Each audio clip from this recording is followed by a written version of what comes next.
well. We'll see what he opts into. Of course, Meiko incredibly good at those melee support engages.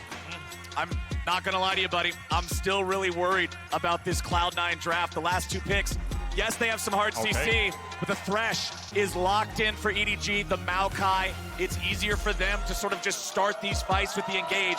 Renata's ulti moves slower than some champions walk. Varus has the chains of corruption, but they only hit one target. Cloud9 are really gonna have to find angles and picks here. They definitely are, and I feel like the Aphelios Thresh can be mobile with one another, right? The Thresh can always pull the Aphelios out of a bad position if he gets lanterned or if the Aatrox manages to get on top of him. But you were talking about engage from C9's bot lane. The Varus helps out a little bit with that in terms of finding those picks or finding engages around the team fights. I feel like a Varus ult into a Renata ult or a Viktor W is their way of setting up through a Trundle pillar. It's just a question of execution. I think we've got a very, very volatile top matchup the longer the game goes on. Mid lane, of course, Jensen will want to get the push, but Blaber will need to cover him. And bot lane, I mean, you're playing 4 range champs down there, so push is everything. Blaber had a really good first game of the day. I complimented him during that game for being able to properly read Razork, always be there for the counter ganks, using that Trundle effectively to change the way those fights would go. And now here up against EDG, I think he's gonna need to do the same yet again. C9 backs against the wall. This is the game that could push them forwards with momentum against T1. This is the game that could knock them out of the tournament. So much pressure on the line on the blue side here. I don't think we'll see any level 1 shenanigans. Trundle, of course, incredibly strong up against champions like the Maokai, playing with Varus, Renata too, so they could try to do level 1 invade towards bot side, but then you're splitting the map against Aatrox with Fiora. You don't really want to get into that kind of situation. We'll see what they do, though. Here we go! C9 versus EDG.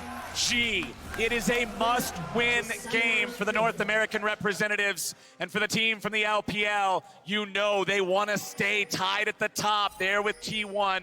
Find some of that domination. Let's take a look across the board here. All the teleports are ready to go on solo laners. Cleanse on both of the AD carries. They know that on these immobile champions, getting caught is a guaranteed death. Yeah, 1 hook, 1 kill could be what happens in his bot matchup. Berserker needs to run that cleanse. Of course, Maokai Flash W is another one.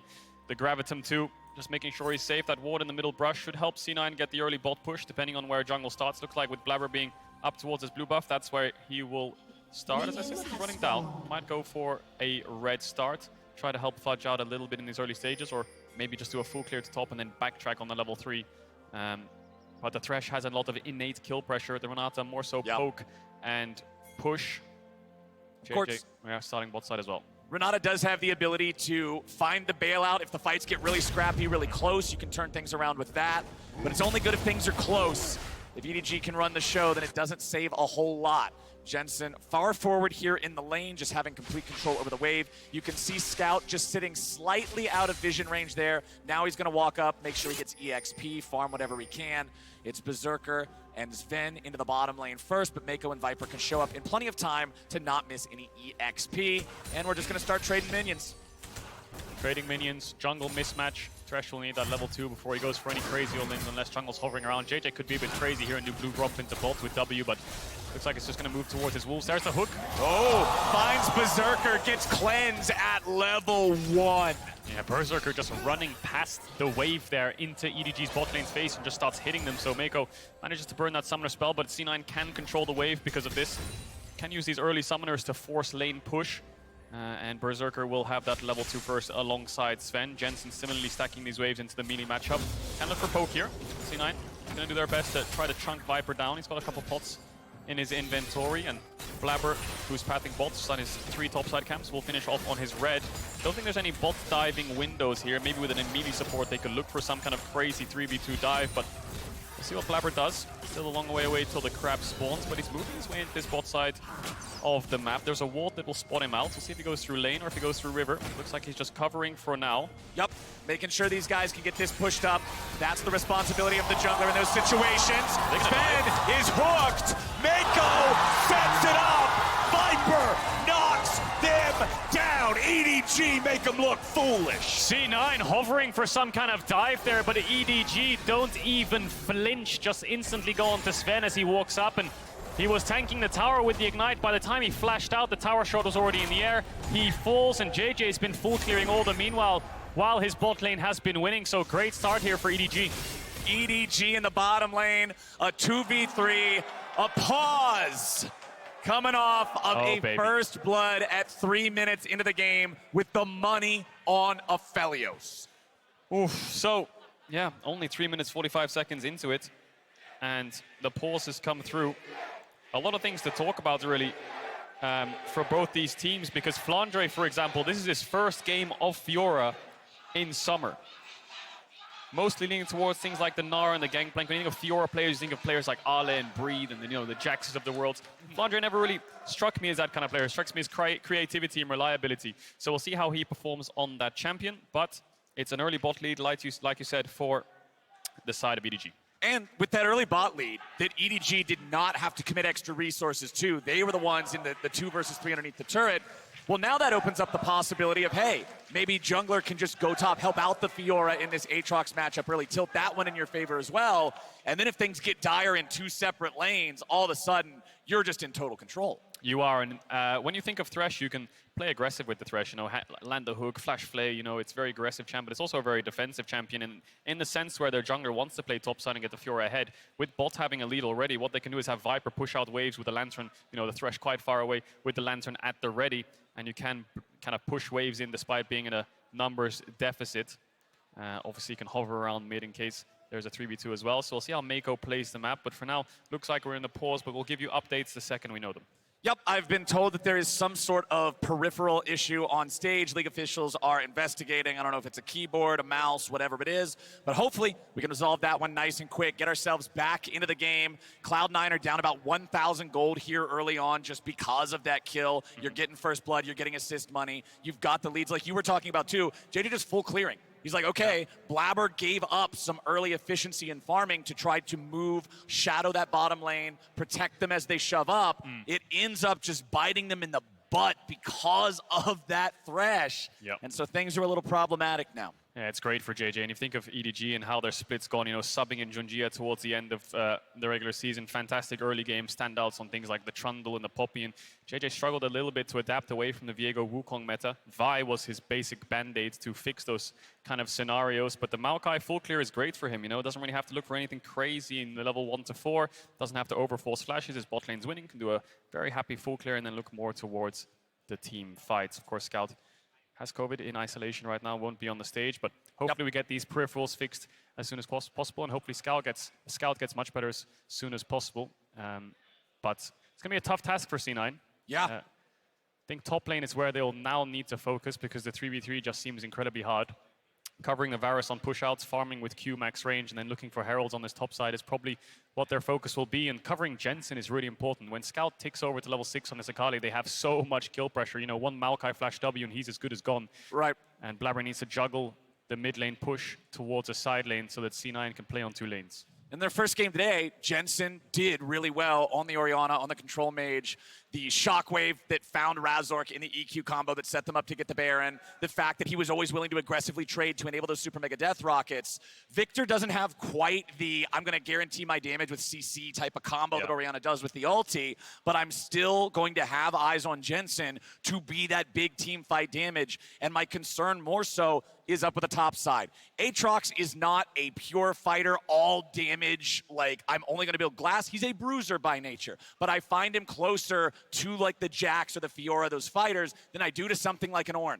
And Fudge looked much better on the Ornn than he looked on the Jaxes and the Fioras in week 1. So for C9, you're gonna have to enable him. You're gonna have to make sure this Aatrox can do his job because Fudge will need to step up, especially now that bottom is behind.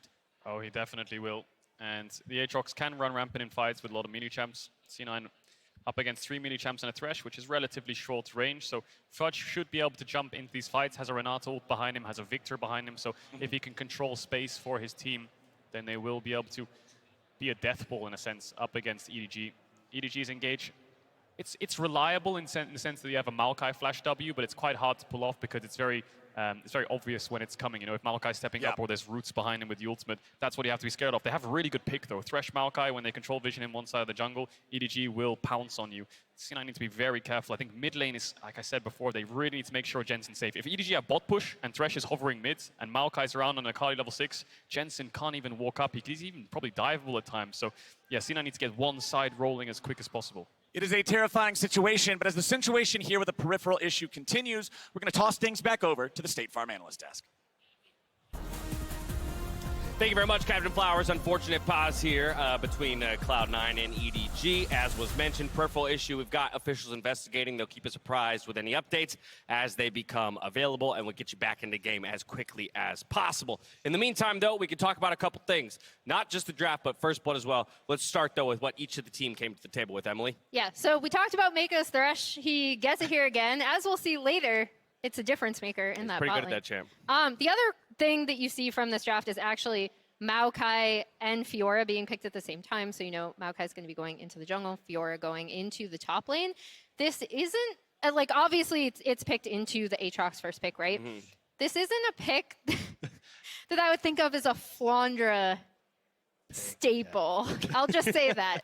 I don't know if you agree with me, Rob. No, I would 100% agree. 100% agree. This is not exactly a man who's very deft when it comes adept to like playing around mechanically skilled champions. He's much happier to play something like a Gragas where he just play frontline, and even when we saw them win the World Championship in 2021, it was on things like the Graves and the Jaces, right? You're not gonna wow with your mechanics on these champions, and that's where I think it's going to be a bit interesting to see how he's going to perform on Look, this. I'm just happy that if there's a Fiora in the game, it's not on the Cloud9 side. Okay, that's enough for me. Maybe we're learning. 1-0 is the kill score. The teams are diving back into the game, so let's get back over to our casters for the call. Woo! Rock and roll, let's do it. We're back into game. EDG, 900 gold ahead. JieJie securing the Scuttle Crab here in the topside river. Fires off that Scryer plant. Gonna see no camps currently available here in the topside for Blaber, who did start top, path towards bottom.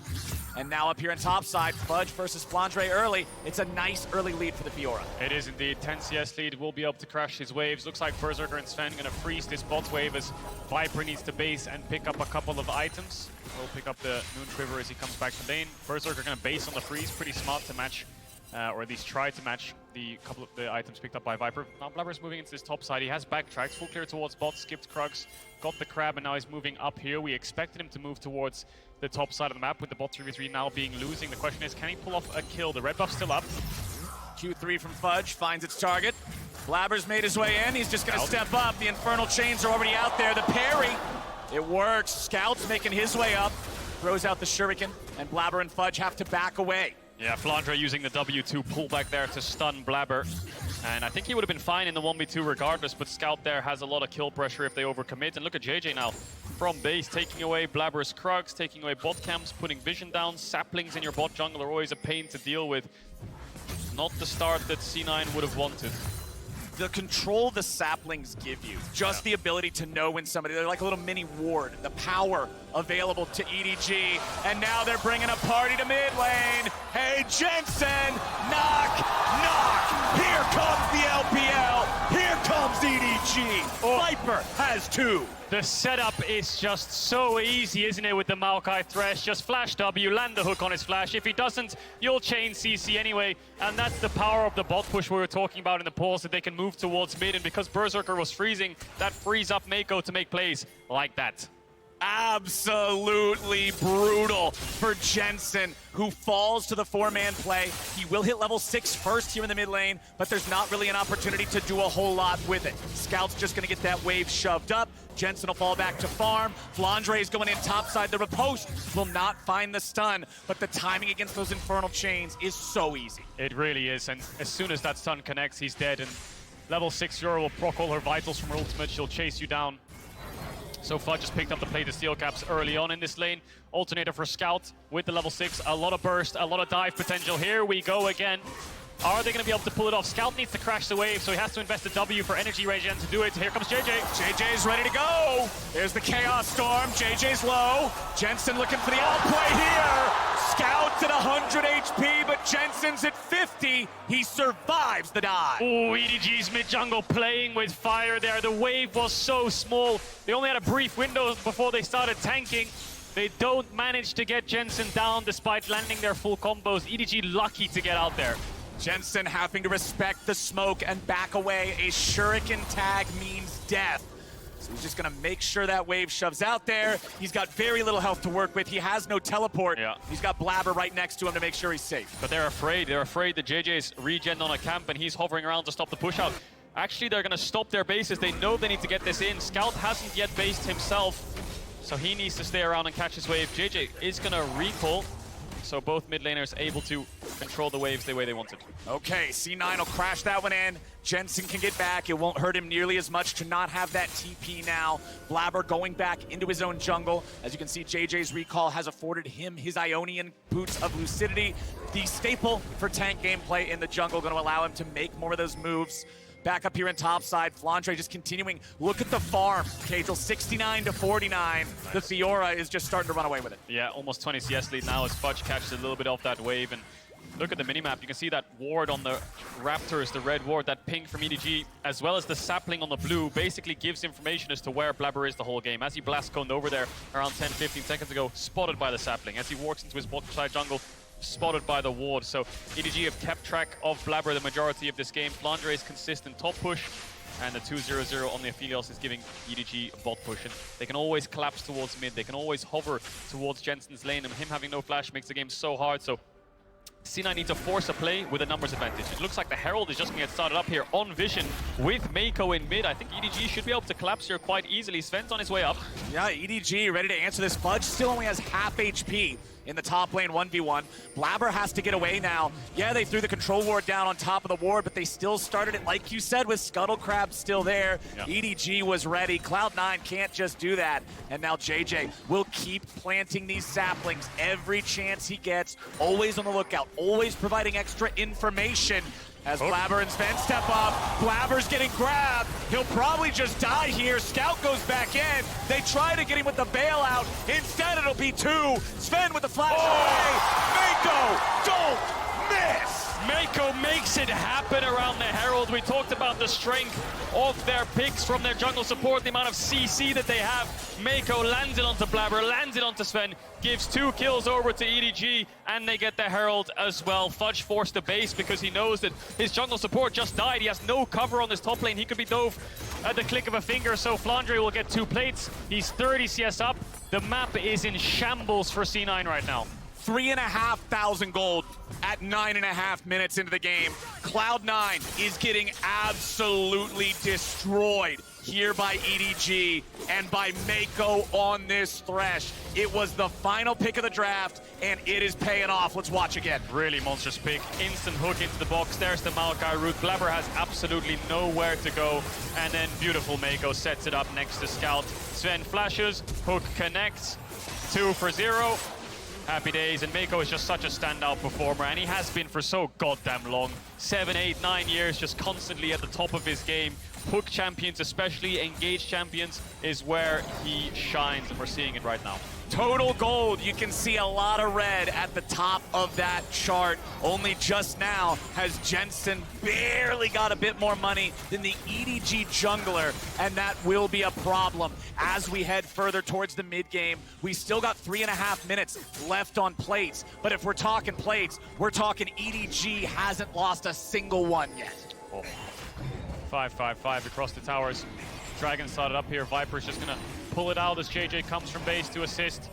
Easy objective for them, both neutrals in their favor. We won't count that one as a hook, Meiko. We'll ignore that one. You've done so well. We won't. Missing the dragon is excusable. This is how he gets the bad ones out, right? Yeah. You just gotta get it out here, yep. And then in the team fight, you're ready to go. You're locked in again. It's programmed to hit champions only. Exactly. That's not a champion. That's not gonna give you 300 gold when you kill it. It doesn't matter. Dragon slain by JieJie and EDG now with a 4-kill. 3.2 thousand gold lead, quick match. And the Drake under their belt, feeling great and no signs of slowing down. Imagine you're Blaber right now. You're being pulled to every lane. You need to hover around mid to cover Jensen. You need to go towards top so Fudge can push out against his Fiora. And you need to make sure your bot lane can't be dove by the 3-man of EDG or even get set up on a flash lantern gank, right? So Blaber has a really tough task ahead of him in terms of covering and juggling these lanes to make sure EDG can't find plays. And I've got to compliment EDG for that. They're the ones who got themselves the Fiora pick into the Aatrox to always demand some pressure up there from Blaber. They're the ones who are hitting the hooks on Meiko in the bottom lane to make that demand some pressure. Like, this is the squad who is absolutely just choking Cloud9 out of the game and making Blaber make these impossible decisions. The only options C9 have right now is weathering the storm through the lane phase and fighting neutral objectives. And Blaber needs to be on the top of his game to cover these dives. JieJie's now up towards this top side of the map. By taking that Scryers, I think C9 will know he's there. Fudge trying to get aggressive onto Flandre, but the W stops his own W from pulling him back. Taking away the blue buff once again. They have a 3-man play here on top if they want to dive. Fudge, TP on Jensen. I'm not sure if it's up. Well, Fudge has 2 long swords and a pair of boots. Flandre's got a Divine Sunderer. That fight will never go the way of Cloud9. And now the Herald is summoned up just to beat him further into the dirt. First turret completely goes over to EDG. 4,500 gold ahead. They're even going to force the charge onto the tier 2. Fudge wants to try to stop it, but JieJie won't let that happen. Blaber's around. Jensen's here too. 3v3 might be something C9 opt into. JieJie slowed down here at the start. They don't want to overcommit onto the tank. And EDG walking out, but Scout's looking for a chance to maybe go back in. Not going to find the Shuriken, so now they make their exit. Fudge paying a lot of respect to the pressure of JieJie there. The second he got a glimpse of him, he instantly popped the ult and just ran for his life. Bot lane in isolation will be in favor of EDG. You can just see it by the item. Scale Force for Viper can constantly push these waves in. C9 don't really have an angle to fight back. Scout a lot of kill pressure in mid as well. Oh, the damage. Speak of the devil. Yeah, damage is absurd as much as... Oh, hang on a second, Zven tries to flash and take Viper there because he has no cleanse. He must have burned that a little bit earlier on. But now he's under threat if a hook hits. If Meiko can land a hook on Zven here, he will fall. JieJie now on the bot side of the map. Blaber was covering top for so long he had to juggle his camps, but now JieJie might threaten the bot dive. This is so scary, what EDG has done in the first 13 minutes of this game. They got 15 seconds left on plates. They're looking to get a little bit more money. Meiko just barely missing out on that max range hook there on Zven. A turret plate stays alive. 3, 2, 1. They hit the hook, but they can't go for the dive. C9 stuck underneath their turret all the way across the map. It's a 5k gold lead in 14 minutes for EDG right now. Every lane is winning or has pressure for kills, so JieJie has a plethora of options. C9 just need to hold on. 1 minute 40 seconds on the next Dragon. Try to take a fight when they have mythic spikes on some of their carries. Jensen doesn't get the base stop on the Scout, who will probably TP back anyway. Has the rocket belt complete. C9 have a little bit of room to breathe now that EDG have based on basically everyone. Coordinated reset coming out here from EDG, 5-man base at the same time. The reason this helps so much is it helps you re-establish who you want to put where on lanes, right? Yeah, Scout's going bot, Flandre is going back top. We're going to swap our mid and bot and contest this Dragon because we can get mid-push with Viper. That's why syncing your resets is so good, so you can change your control over lanes. Well, Scout decides to go in bottom. Zven's got no way home, man. All right, just make it quick. Make it quick. Oh. There it is. Scout picks up another one. 5-0, excuse me. Got a little bit ahead of myself there as EDG. Man, they just don't stop. Cloud9 losing Zven for free. 0-3 here on the Renata. They are ruthless, aren't they? EDG, the lane swaps coming through means that Zven gets caught out. Didn't expect Scout to be down here. Zven struggling this game. And I mean, he's looking for a little bit of damage onto the tower, maybe for a support item or something, and then Scout flashes over the handshake, and Berserker just got his recall off. Even if Berserker stayed, I think Zven was dead here no matter what. Berserker can't really offer that much in the Shroud. Yep. Scout will then net that and turn that into a bot tier 1. C9 yet to find absolutely anything. Nothing whatsoever for the North American representatives. Remember, if they lose this, they are out. EDG securing the Herald for the second time, getting away for free. The first Herald got them first turret of the game and half the health bar on the tier 2. I'm curious how much they're going to force out of this second one.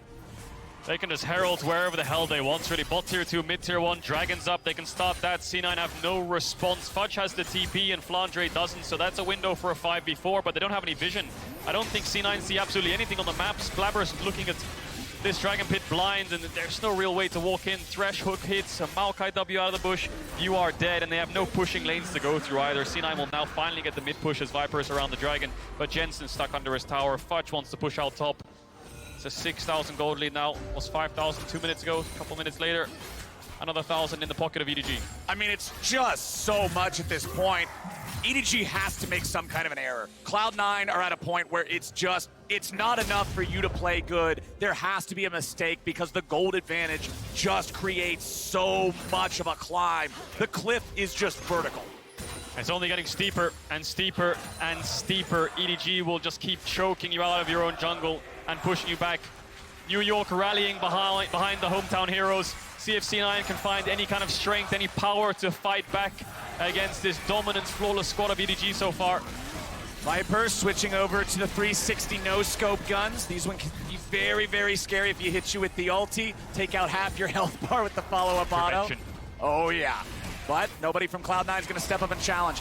This is so difficult because if you're Cloud9, everything's pretty much a 1% play at this point, and you just got to pick which one you try to go for. Yeah, you basically, your options get smaller and smaller. There's the Herald mid from EDG. Dragon's down. They're going to get this tower, or are they going to look for a second one? Flandre has the TP coming up soon, but look at Scout. He'll find Jensen here. Scout seeing if he can get anybody. Oh, Jensen. Oh, no. Scout takes 2/3 of his health away immediately. Uses his ulti to do it. Gets the ult back out of Jensen. And now EDG regrouping in the Cloud9 red side jungle. C9, this jungle is dark and full of terrors. They must be careful. They must use their vision because JieJie's saplings are winning the vision war automatically. Fudge going down to the tier 2 to keep that one alive, but he won't be able to do it. EDG still in control. JieJie's ulti up the wall. Blaber gets free just in time to get out of the hook range. So EDG there pushed in mid with the Herald and we're playing mid to bot. They wanted to get the bot tier 2, and C9, despite getting towards the bot side first, weren't actually able to defend the tower. Flandre just steps up in front of Fudge and takes it in his face. You can see the gold leads individually across every single lane right now. None of it is positive for C9. 2 minutes, 30 seconds on the next Dragon will put EDG on sole point, and I think the game will slow down a little bit now to give C9 some room to breathe, some room to find some more items on these late game carries of the Varus and the Viktor. EDG actually trying to take away the blue for the 3rd time here. Scout's coming around. He's got the ulti back up again. Blue buff at 700. Cloud9 still looking to control that, but it's JieJie with the smite stealing it away. EDG has their support walking up next. They are 3 versus the 4 of Cloud9, but my money's on the 3. They're just that far ahead. Baron up in 50 seconds. How quickly can EDG start it up? They have fantastic turn if they have some vision on this top side, and Flandre still has that TP, of course. Just about pushing C9 as far back as possible. Make them have to catch this mid wave. They have to run out of their own jungle. JieJie and Meiko will then start pressing forwards and putting wards down. And they'll just keep pushing you back. Take that pink ward. Viper controls the mid wave. Baron up in 30. We'll see if they decide to start it up. I think the easy play for EDG here is just a shift from bot to mid to top to try and take that top tower, but Flandre might be thinking of some kind of dive. EDG, they're starting it off. Going for the Aphelios ulti. The lockdown happens with Berserker and Zven are both safe. Flandre versus Fudge off to the side isn't going to result in a whole lot, but Meiko, he just doesn't miss those. It's a kill over to EDG, but Meiko's gonna die. They find another one as EDG kills Zven. 2 for 1 now here in the mid lane. Support jungle for C9 is down. Zven tried his best there the second that EDG engaged onto Blaber to ult flash onto Viper, but he has the cleanse the second it landed, so he managed to get himself out of there. Flandre looking for the enemy red buff that's spawning in around 5 seconds time. Gonna fight onto Fudge. Fudge trying to deal with this Fiora, but it ain't working out so hot.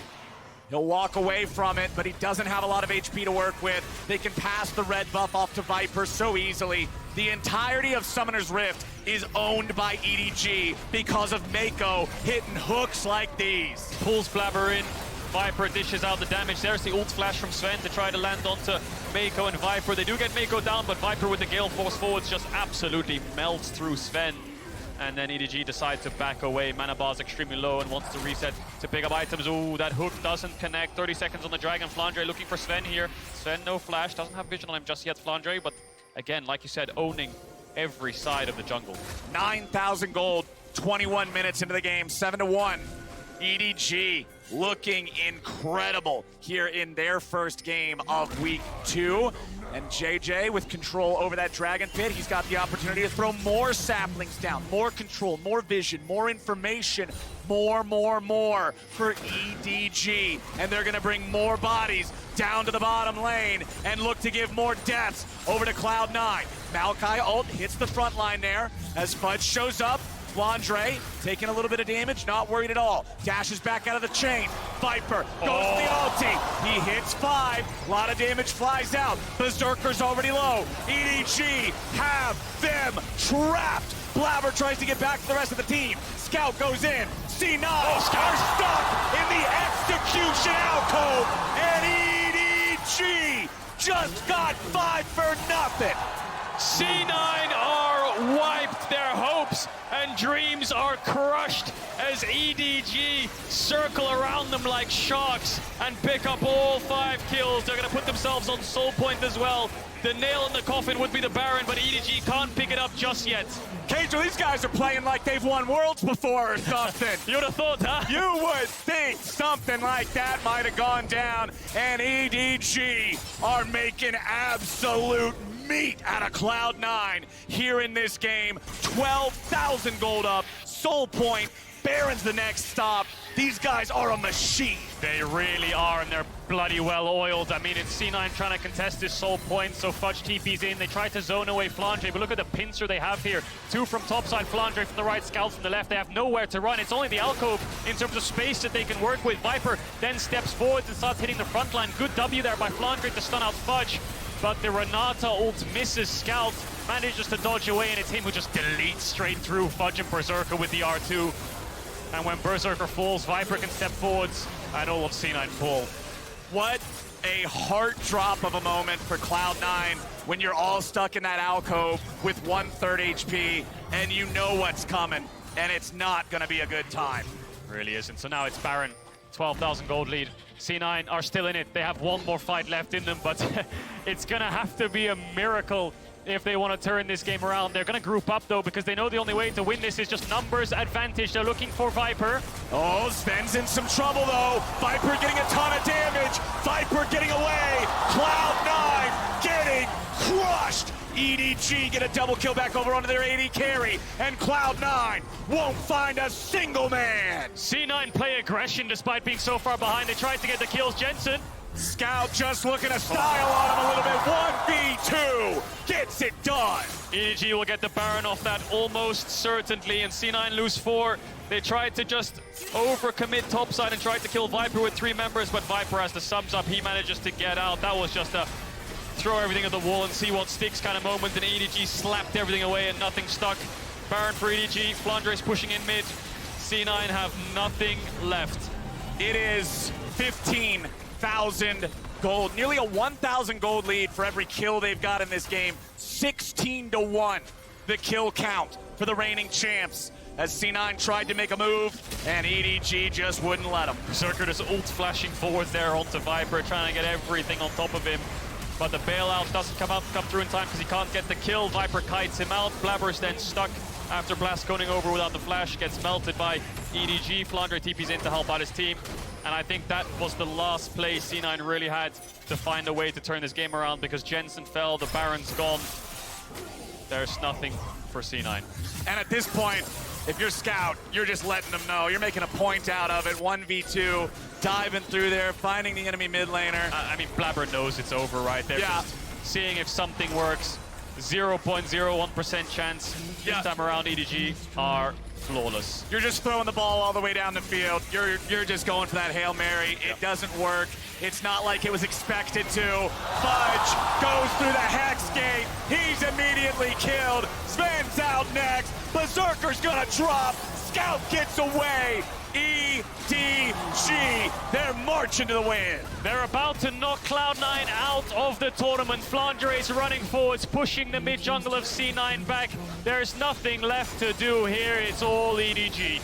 EDG, there's the inhib in bottom. They're gonna pick up a second inhib here in mid. They've got the Baron up wave. 2 left on Cloud9's side, and Blaber and Jensen cannot do it. The reigning world champions will eliminate North America's best international team from World. And what a way to do it. EDG, incredible game, consistent, no real mistakes at all. Very clear game plan, didn't even give an inch to C9 to find their way back into this game. this group's shaping up to be very competitive now in the sense that EDG and T1 are at the same amount of wins. And if Fnatic lose to EDG, then they are also out. So Europe has their backs against the wall.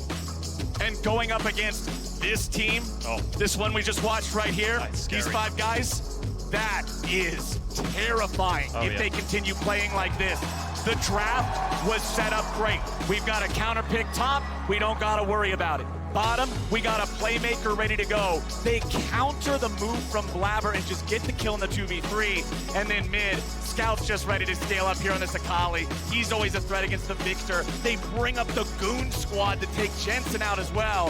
EDG had a plan from minute 1. This is the thing with teams that are world champions. You make one mistake and they will eat you alive. That bot play for C9 was just about to be set up. Second Viper gets the kill, they push out their base, no place to be made for Blaber, he has to play topside, JieJie matches him, he owns the whole map, and then once you have bot push to mid, the Viktor can't lane. So